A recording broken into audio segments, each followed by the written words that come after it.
আসসালামু আলাইকুম, আমন্ত্রণ জানাচ্ছি চ্যানেল জুলাই 36 এর রাতের সংবাদে। প্রথমে জানিয়ে দিব জাতীয় সংবাদ। পিলখানা হত্যাকাণ্ডে নতুন করে কোনো তদন্ত কমিশন গঠন করা হবে না বলে জানিয়েছেন স্বরাষ্ট্রমন্ত্রী সালাউদ্দিন আহমেদ। বুধবার বনানীর সামরিক কবরস্থানে শ্রদ্ধা নিবেদন শেষে তিনি বলেন, এর আগে একটি স্বাধীন জাতীয় তদন্ত কমিশন গঠিত হয়েছিল। সেই কমিশনের প্রতিবেদনে প্রায় 70টি সুপারিশ রয়েছে। বিচারাধীন মামলাগুলোর বিচারিক প্রক্রিয়া শেষ করা হবে। সুপারিশগুলো ধাপে ধাপে বাস্তবায়নের কথা জানান তিনি। জামায়াত ইসলামীর ইফতার অনুষ্ঠানে প্রধানমন্ত্রী তারেক রহমানকে দাওয়াত দেওয়া হয়েছে। সচিবালয়ে গিয়ে জামায়াতের সেক্রেটারি জেনারেল মিয়া গোলাম পরোয়ার দাওয়াতপত্র দেন। 28 ফেব্রুয়ারি চীন মৈত্রী সম্মেলন কেন্দ্রে অনুষ্ঠানটি হবে। প্রধানমন্ত্রীর দাওয়াত আন্তরিকভাবে গ্রহণ করেছেন বলে জানান তিনি। সপরিবারে আমন্ত্রণ জানানো হয়েছে। জ্ঞাত আয় বহির্ভূত সম্পদ অর্জনের মামলায় যুবলীগ নেতা ইসমাইল হোসেন চৌধুরী সম্রাটের 20 বছরের কারাদণ্ড হয়েছে। ঢাকার বিশেষ জজ আদালত 6 এর রায় ঘোষণা করেন। পৃথক 2 ধারায় 10 বছর করে সাজা দেওয়া হয়েছে। এক ধারার সাজা শেষে আরেকটি কার্যকর হবে। দুদকের মামলায় তার দণ্ড নিশ্চিত হয়েছে। নবনিযুক্ত আইজিপি মোহাম্মদ আলী হোসেন ফকির দায়িত্বভার গ্রহণ করেছেন। বুধবার সকালে পুলিশ হেডকোয়ার্টার্সে তাকে গার্ড অব অনার দেওয়া হয়। তিনি এপিবিএল এর অতিরিক্ত আইজি ছিলেন। কসোভো ও আইভরি কোস্টে জাতিসংঘ মিশনে দায়িত্ব পালন করেছেন। তিনি 15তম বিশেষ পুলিশ ব্যাচের কর্মকর্তা। বরিশাল জেলা আইনজীবী সমিতির সভাপতি সাদিকুর রহমান লিংকনকে আটক করেছে পুলিশ। আদালতের এজলাসে ভাঙচুরের অভিযোগে তাকে গ্রেপ্তার করা হয়। ঘটনার প্রতিবাদে বিচারকরা বিচার কার্যক্রম বন্ধ রাখেন। আইনজীবীরা আদালত চত্বরে বিক্ষোভ মিছিল করে। আদালত এলাকায় অতিরিক্ত নিরাপত্তা জোরদার করা হয়েছে। ঢাকা মেট্রোপলিটন পুলিশের কমিশনার শেখ মোহাম্মদ সাজ্জাদ আলী পদত্যাগ করেছেন। বুধবার তিনি স্বরাষ্ট্র মন্ত্রণালয়ে পদত্যাগপত্র জমা দেন। 2024 সালের নভেম্বরে তাকে ডিএমপি কমিশনার করা হয়েছিল। চাকরির মেয়াদ শেষে চুক্তিভিত্তিতে দায়িত্বে ছিলেন। বিষয়টি নিয়ে আলোচনা চলছে।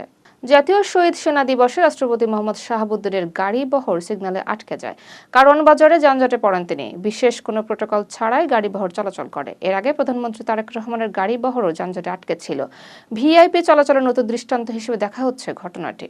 চট্টগ্রামের মিরসরাইয়ে গামছা দিয়ে পা বাঁধা অবস্থায় এক কৃষকের লাশ উদ্ধার করেছে পুলিশ। নিহত চৌধুরী মিয়ার শরীরে ধারালো অস্ত্রের আঘাত রয়েছে। রাতের কোনো এক সময় তাকে হত্যা করা হয়েছে বলে ধারণা পুলিশের। নিহতের পরিবার 2 প্রতিবেশীকে সন্দেহ করছে। এই ঘটনায় মামলা প্রস্তুতির কথা জানিয়েছে পরিবার। দিনাজপুরের ফুলবাড়িতে ট্রাকের চাপায় প্রাণ কোম্পানির এক নারী কর্মী সহ 2 জন নিহত হয়েছেন। ভ্যানের সঙ্গে ট্রাকের মুখোমুখি সংঘর্ষে দুর্ঘটনাটি ঘটে। নিহতরা হলেন ভ্যান চালক আইনুল হক ও রুনা খাতুন। আহত আরও 2 জন হাসপাতালে চিকিৎসাধীন। ট্রাকটি আটক করেছে পুলিশ। বিএনপি চেয়ারম্যানের উপদেষ্টা ও সাবেক চিফ হুইপ জয়নুল আবেদিন ফারুকের সহধর্মিণী কানিজ ফাতেমা ইন্তেকাল করেছেন। ইন্না লিল্লাহি ওয়া ইন্না ইলাইহি রাজিউন। বুধবার সকাল 10:40 রাজধানীর এভারকেয়ার হাসপাতালের আইসিইউতে চিকিৎসাধীন অবস্থায় তিনি মারা যান। ফারুক নিজেই ফেসবুক বিষয়টি নিশ্চিত করেছেন। অসুস্থ হয়ে 17 ফেব্রুয়ারি তাকে হাসপাতালে ভর্তি করা হয়েছিল। আজ বাদ জোহর নিকুঞ্জে এবং আগামীকাল নোয়াখালীর সেনবাগে মরহুমার জানাজা অনুষ্ঠিত হবে।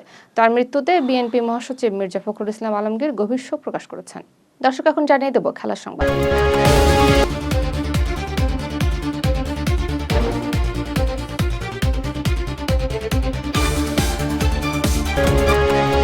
ফুটবলারদের বেতন কাঠামোর আওতায় আনার ঘোষণা দিয়েছেন যুব ও ক্রীড়া প্রতিমন্ত্রী আমিনুল হক। জাতীয় ক্রীড়া পরিষদে বাফুফের সঙ্গে বৈঠকে এই সিদ্ধান্ত হয়। কমলাপুর, সিলেট ও চট্টগ্রাম স্টেডিয়াম ফুটবল ফেডারেশনকে দেওয়ার কথা জানান তিনি। বয়স ভিত্তিক ফুটবল টুর্নামেন্টের ক্যালেন্ডার তৈরিরও ঘোষণা দেন। এতে ফুটবলে নতুন উদ্দীপনা তৈরি হবে বলে আশা প্রকাশ করা হচ্ছে। 23 বছর পর অস্ট্রেলিয়ায় টেস্ট খেলবে বাংলাদেশ। আগস্টে 2 টেস্টের সূচি প্রকাশ করেছে ক্রিকেট অস্ট্রেলিয়া।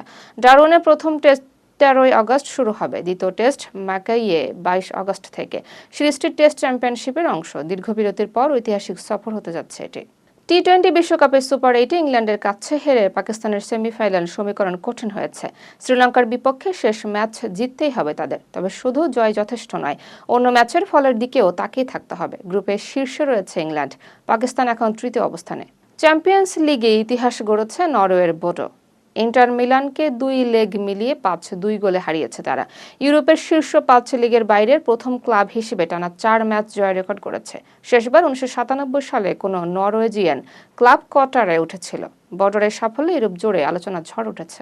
দ্য 100-এ পাকিস্তানি ক্রিকেটারদের বাদ দেওয়ার গুঞ্জনে ক্ষোভ প্রকাশ করেছেন মঈন আলী। তিনি একে লজ্জাজনক বলে মন্তব্য করেন। বৈষম্যের বিরুদ্ধে ক্রিকেটারদের সরব হওয়ার আহ্বান জানান। ইসিবি বিষয়টি গুরুত্বের সঙ্গে দেখবে বলে আশাবাদী। ক্রিকেটে রাজনীতি না আনার পক্ষে অবস্থান নেন মঈন। দর্শক, এতক্ষণ সাথে থাকার জন্য ধন্যবাদ।